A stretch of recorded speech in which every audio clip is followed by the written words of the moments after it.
जमुना एक दृढ़ इच्छा शक्ति वाली महिला थी, सुंदर और साहसी। बोल गोरी बोल तेरा कौन पिया। अरे तू जाने ना उसका नाम, हर सुबह हर शाम। मुझे उनके साथ हुई एक बातचीत याद है, जब मैं बंजारा हिल्स में उनके घर गया था। वह 2 दशक से भी ज्यादा पहले की बात है। युग युग से मेरी बात, मैं हूँ बाती, अगर तो बोलिया। तो मुझे कुछ शोरगुल सुनाई दे रहा था। मैं गेट पर खड़ा था और सोच रहा था कि मुझे अंदर जाना चाहिए या नहीं। हालांकि उसने मुझे इंटरव्यू के लिए बुलाया था।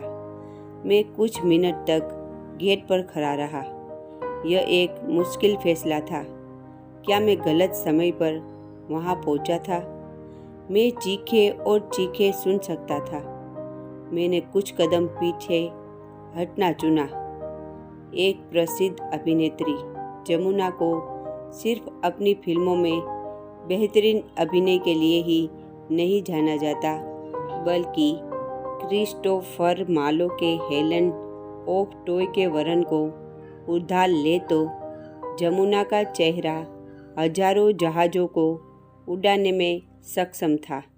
उन्होंने अपने समय के प्रमुख नायकों एन.टी. रामाराव और अक्किनेनी नागेश्वर राव के साथ फिल्में की है। जब वह 16 साल की थी, तब जमुना ने 1953 में फिल्म पुतिलू से स्क्रीन पर अपनी शुरुआत की। विकिपीडिया पर उल्लेख है कि वह 1983 तक फिल्मों में अभिनय करती रही। जमुना के घर वापस मैंने दरवाजे की घंटी बजाई और जवाब नहीं मिला। मुझे पता था कि वह घर पर ही है, क्योंकि मैं उसकी चीख सुन सकता था। थोड़ी देर बाद मैंने फिर से दरवाजे की घंटी बजाई। मुझे लिविंग रूम में ले जाया गया और वहाँ मुझे हंगामे का कारण पता चला। जमुना बेकाबू होकर हंस रही थी। उसकी बेटी श्रीवंती ने उसके साथ एक शरारत की थी। मैंने श्रावंती की तरफ देखा। माँ और बेटी दोनों ही बहुत मस्ती कर रही थी। जमुना ने मुझे सोफे पर आराम से बैठने के लिए कहा और कहा, वह अक्सर ऐसा करती है। वह मेरे साथ शरारत करती रहती है और वह हर बार एक अलग शरारत करती है, कुछ ऐसा जिसकी मैं उससे उम्मीद नहीं कर सकती। उसने और शरारत बताई और उसकी बेटी ने उसके साथ की थी। उसने मुझे फ़ोन किया और ख़ुद को मेरा प्रशंसक बताया और कहा कि उसे मेरी फिल्में देखने और अभिनय बहुत ही पसंद है। मैंने बातचीत जारी रखी, लेकिन मुझे एहसास नहीं हुआ कि मेरी बेटी ने अपनी आवाज़ बदल ली है और मुझसे बात कर रही है।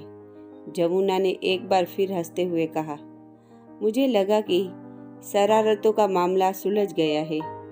ऐसा ही हुआ, लेकिन जमुना इंटरव्यू के लिए शांत नहीं बैठी। वह सामने वाले सोफे पर बैठ गई और गाना गाने लगी। वह टीवी देख रही थी और उसकी एक पुरानी फिल्म चल रही थी। वह खुद को फिल्म में गाना गाते हुए देख रही थी। वह पूरी तरह जीवंत थी, जोश से भरी हुई। इंटरव्यू का मतलब सिर्फ व्यक्ति से बात करना नहीं होता। जमुना को देखकर मुझे इस बात का पूरा अंदाजा हो गया कि वह एक अभिनेत्री के तौर पर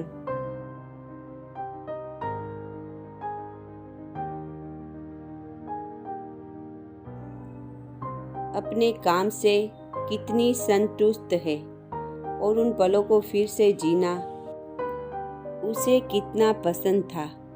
श्रीवंती को भी फिल्मी दुनिया में आने में दिलचस्पी है, उन्होंने मुझे बताया। उन्होंने यह भी कहा कि एक निर्माता ने उन्हें हीरोइन के तौर पर कास्ट करने और बड़े पर्दे पर मौका देने में भी दिलचस्पी दिखाई थी। उन्होंने निर्माता से इस बारे में कई बार बात की थी। उन्होंने अपने दर्शन के बारे में थोड़ा बताते हुए कहा, बहुत ज़्यादा दबाव डालना सही नहीं है। श्रीवंती ने टेलीविज़न में काम किया, लेकिन मुझे नहीं पता कि उन्होंने कोई फिल्म की है या नहीं। जमुना का ध्यान फिर से भटक गया। इस बार जब उसने खुद को फिल्म में नाचते हुए देखा तो वो बहुत ही उत्साहित हो गई। उसने मुझे बताया, जब भी मेरी फिल्में प्रसारित होती है तो मैं उन्हें देखती हूँ। हमने फिल्म उद्योग, उसमें काम करने के तरीके, क्या उन्हें कोई कठिनाई हुई, और यदि हाँ तो उन्होंने उससे कैसे पार पाया, इस बारे में बात की। इस सवाल पर जमुना गंभीर हो गई। उन्होंने मुझसे कहा, हाँ मुझे मुश्किल थी, उससे पार पाना बहुत मुश्किल था। एक फिल्मी हस्ती ने उन पर अनौपचारिक प्रतिबंध लगा दिया था। उन्होंने निर्माताओं को साफ कह दिया था कि अगर जमुना हीरोइन होगी तो वे फिल्म में काम नहीं करेंगे। जमुना ने याद करते हुए कहा, केवल इतना ही नहीं, उन्होंने कुछ अन्य नायकों को भी प्रभावित किया कि अगर मुझे किसी फिल्म में नायिका के रूप में लिया जा रहा हो तो वे फिल्म के लिए हामी न भरे। मैं यह जानने के लिए उत्सुक था कि आखिर हुआ क्या था। उसने बिना किसी संकोच के इस बारे में विस्तार से बताया। एक फिल्म की शूटिंग के दौरान हीरो ने कुछ ऐसा कहा जो जमुना को पसंद नहीं आया। घटना को याद करते हुए उन्होंने कहा, यह आपत्तिजनक था। जमुना के पास दो विकल्प थे, उस टिप्पणी या उस व्यक्ति को अनदेखा करके भूल जाना और सब कुछ अपने हिसाब से लेना या उससे लड़ना। जमुना अपनी बात पर अड़ी रही। जो आपत्तिजनक था वह आपत्तिजनक था और उन्होंने यह बात पूरी तरह से स्पष्ट कर दी। उस समय के दो शीर्ष नायकों के साथ कई फिल्मों में उन्होंने हार का सामना करना पड़ा। ऐसा इसलिए हुआ क्योंकि वह अपने विश्वास पर अड़ी रही।